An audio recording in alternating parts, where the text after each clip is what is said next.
Today, we're going to look at the differences between the launch data that PiTrac calculates as compared to the data calculated by a commercial launch monitor. And importantly, we will show how those differences affect where the resulting ball actually ends up on a simulated golf course. So because PiTrac is brand new, we're testing it against more mature commercial monitors to help us validate PiTrac's operation and help characterize how accurate it is, or is not. We don't expect PiTrac to be as accurate as a much more expensive system yet, but hopefully we can show that PiTrac's performance is at least respectable, especially given its relatively low-cost components.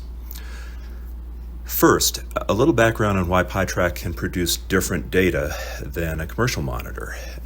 Generally, once PiTrac is calibrated and the camera parameters are dialed in, things usually work pretty well. In fact, here's an example of PiTrac's ball identification in an indoor golf simulator bay. And here you can see the ball identification that's used to calculate the data.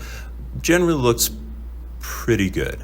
However, as discussed on our Discord channel and our Hackaday project page, it's been a struggle to get PiTrac to operate well in the presence of another launch monitor where that other monitor also uses infrared strobing. What happens is the two different strobes can interfere with each other, and it generally degrades PiTrac's images, and ultimately PiTrac's ability to identify where the balls are accurately. However, we've added a special mode for PiTrac that helps it still work pretty well, at least frequently, even in the presence of another strobing monitor. Also, as some folks have pointed out, high-quality non-strobing monitors apparently also exist, and we hope to be able to get access to one of these someday in order to do some more testing there too. Today, though, we're going to analyze the same ball hit as measured by PiTrac on the one hand and by a uniquer IXO on the other. So let's see how PiTrac's data looks in a golf simulator. For this demo, we're going to take a fairly slow, I think it was a 7-iron shot, where both PiTrac and the commercial launch monitor tracked the same shot.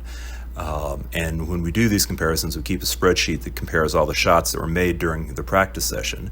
And the shot that the green arrow here points to looks like a pretty good shot for PiTrac. If you look at the ball identification, it doesn't look like the external extra strobing. It doesn't look like that messed up the ball identification. You can see that in this diagnostic image that PiTrac retains for each shot. And while PiTrac's numbers are still different than the commercial monitor, they were pretty close. You can see here on the left-hand side of the comparison spreadsheet that the speed is within about 1 mile per hour. The vertical and horizontal launch angles are also within a degree, though it's often more the case that they're at least 1 degree apart. And then note how the ball rotation speeds are actually a couple hundred RPM apart. But as we'll see, that amount of difference doesn't actually make that much of an effect on the final ball position. Now, most of these differences in these numbers are just a result of PiTrac using different techniques to determine the ball data, and of course cheaper hardware, lower resolution, things like that. So we expect differences, and frankly, we generally assume that any difference between PiTrac and a commercial monitor is an error or an inaccuracy on PiTrac's part, although we have had some exceptions to that. Next, we're going to visualize the data we're looking at here by sending both the PiTrac data and the commercial data to the same golf simulator, and we will be able to see where each shot ends up on the golf course. We can visualize this data pretty easily because PiTrac actually lets us inject shots into any connected launch monitors by queuing up canned test shots in PiTrac's configuration JSON file. Hopefully that option never gets used for evil, of course. But as seen here, we have taken the shot data from PiTrac and the commercial launch monitor and lined them up to be ready to be sent to the golf simulator. And in this case, PiTrac happens to be connected to the GS Pro golf simulator. As an aside, we also expect that E6 will hopefully soon release a version of TrueGolf with a PiTrac connection option, and we've been testing an early version of that software already. We also hope that we'll be demoing a PiTrac connected to the new Drills simulator by Roxor Golf pretty soon. So the question most people have at this point is whether the differences between PiTrac's data and a commercial monitor really make that much of a difference on a simulated golf course. And well, yes, of course, if the differences are large, that could result in a pretty different ball lie. But not as much as you'd think for smaller errors or smaller differences in numbers. The video that's playing right now shows the PiTrac's data being injected first into GS Pro, and you can see that the ball ended up just past the 100-yard marker, a little left of the center line.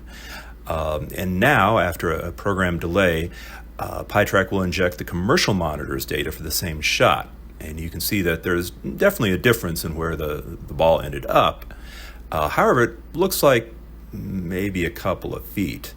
In fact, we can get a little more exact information if we look at the information that GS Pro collects. You can see here in this little spreadsheet that metrics like total distance were really close. For some reason, GS Pro doesn't seem to actually collect the backspin data, and it's 0 for all the shots that we've had. Not sure what's going on but it didn't seem to affect anything. Hopefully this video gives folks an appreciation for how PiTrac's accuracy is developing and what to expect when using it with a golf simulator.